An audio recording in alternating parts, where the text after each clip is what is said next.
Je 22. februára 2024, som vo Vinici a robil som také radikálne rezy na niektorých hlavách, ktoré boli napadnuté chorobou SK. Je to hubovitá choroba, ktorá ničí kmienky. Samozrejme, k tým dojde k úplnému udomrieťu celej hlavy. Tak som to pospiloval tak 20-30 cm nad zemou. Zatrel som to. Takú emulziu som si vytvoril z dvoch látok, Trifender a Trichotron.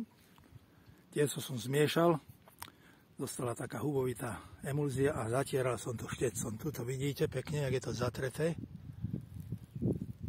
Tam už určitá časť toho kmienku bola odumretá.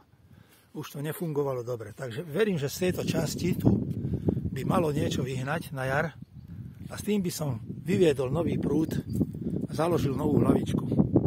V celej Vinici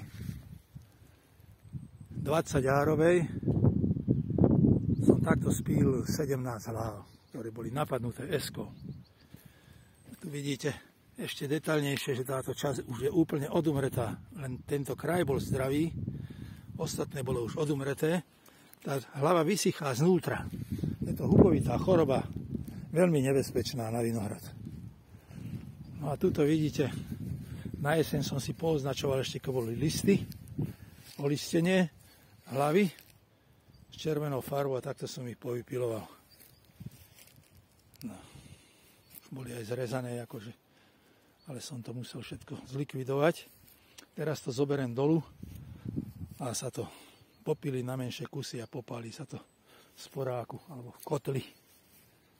Takže len toľko. Uvidíme, ako vyjde tento experiment. Verím, že niečo z toho bude. Keď len 50-70% sa ujme, aj to je veľký úspech pre mňa.